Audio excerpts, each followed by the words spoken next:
dan pengantin pun keguguran pada saat viral yang pertama itu. Dan sekarang kami dicibir oleh semua orang, diomong-omongin semua orang. Jadi saya mohon kepada semua netizen agar bijak dalam berkomentar. Kalau tidak tahu apa-apa, bertanyalah, kita siap untuk menjawab. Dan yang melakukan komunikasi itu juga saya, bukan kakak saya. Itu saya. Jadi tolong jangan menyerang kakak saya. Shalom, Horas. Sebelumnya saya minta maaf untuk semua saudara-saudara saya. Di sini saya akan mengklarifikasi soal kami yang lagi viral. Di sini kami selaku yang menjajakan baju bukan tidak ada etikat baik untuk si tukang kebaya. Kami juga komunikasi baik sama tukang kebaya. Kami juga sudah mengilik, sudah minta tolong pada tukang kebaya itu karena kami belum punya uang untuk memberikan kami kelonggaran agar bulan 9 itu kami bayar supaya terkumpul uang kami. Pada saat itu memang kita tidak punya uang, dan kita juga sudah minta tolong sama Eda itu supaya dikasih kelonggaran agar kami bisa mencicil. Itu pada saat saya teleponan sama Eda itu, saya bilang saya nggak kepikiran untuk merekam di situ karena saya pikir nggak mungkin Eda ini buat yang lain-lain. Jadi saya teleponan sama Eda itu, saya bilang, Eda bisa nggak dicicil? Eda itu nggak mau. Eda itu bilang, saya tidak mau dicicil karena ini kalian sudah menunggak.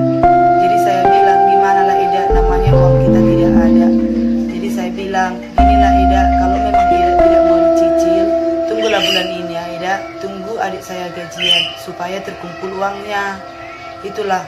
Dan di situ pada saat 2 harinya Eda itu masih nelpon sama mamat saya, dan sudah nelpon itu malamnya Eda itu langsung memviralkan kami. Itu sebenarnya yang viral sekarang ini sudah viral yang kedua di buat Eda itu. Yang pertama kita sudah diviralkan, dan saya tidak pernah mengatakan kalau hutang lunas itu kalau sudah diviralkan hutang lunas itu, saya tidak pernah mengatakannya. Saya itu pada saat Eda itu memviralkan kita yang pertama kali, saya bilang sama Eda itu, Eda, kita kan udah ngomong baik-baik Eda, kenapa Eda viralkan? Hapuslah. Si Eda itu tidak mau menghapus postingan yang pertama. Jadi saya hanya bertanya sama Eda itu, kalau sudah Eda viralkan masih kami bayarnya?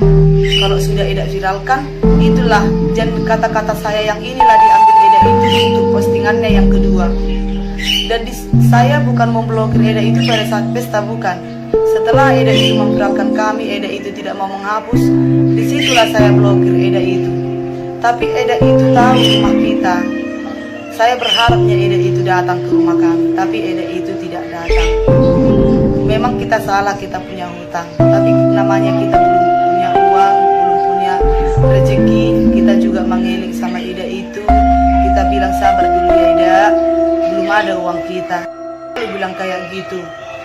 Dan kita juga sudah mencari kemana-mana, kita tidak dapat uang. Kita juga semua sampai mengumpul uang anak-anak mamaku biar bisa melunasi. Hanya tinggal bulan itunya. Dan kami pun terkejut pada saat bulan kedua itu, viral kedua itu diposting sama Eda itu. Dan Eda itu mengatakan bahwa kami yang meminta agar diviralkan. Itu tidak benar. Kami tidak pernah menginginkan untuk diviralkan, tidak. Itu di viral yang pertama karena Eda itu memposting kami di yang viral yang pertama. Jadi saya bertanya sama Eda itu, Eda hapuslah Eda, tapi Eda itu tidak mau menghapus. Jadi saya bertanya sama Eda itu, kalau sudah diviralkan masih saya bayarkah? Begitulah saudara-saudaraku. Bukan saya meminta untuk viralkan, bukan, tapi karena sudah diviralkan yang kami yang pertama, dan ini sudah viral yang kedua. Dan karena viral yang kedua ini, bapak mama saya sakit, dan ini tidak ada sangkut pautnya ke pengantin. Saya yang bersangkutan sama si tukang kebaya. Pengantin itu tidak tahu apa-apa karena jaringan di sana pun di Pekanbaru tidak ada. Ini tidak ada sangkut pautnya ke pengantin. Ini antara urusanku sama si Eda, karena Eda itu dan akulah yang berkomunikasi sama Eda itu.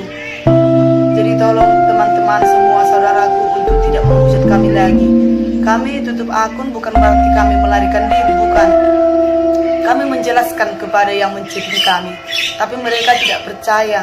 Mereka memaki-maki kami, mencakap kotori kami. Itulah yang buat kami nggak tahan sampai kami harus menutup akun. Dan akibat dari postingan itu orang tua saya jadi sakit dan pengantin pun keguguran pada saat viral yang pertama itu. Dan sekarang kami dicibir oleh semua orang, diomong-omongin semua orang. Jadi saya mohon kepada semua netizen agar bijak dalam berkomentar. Kalau tidak tahu apa-apa, bertanyalah, kita siap untuk menjawab. Dan yang melakukan komunikasi itu juga saya, bukan kakak saya. Itu saya. Jadi tolong jangan menyerang kakak saya lagi. Mohon kepada netizen yang baik, tolong. Kami juga sudah melakukan juga yang terbaik. Jadi mohon kepada netizen untuk tidak menghujat kami lagi.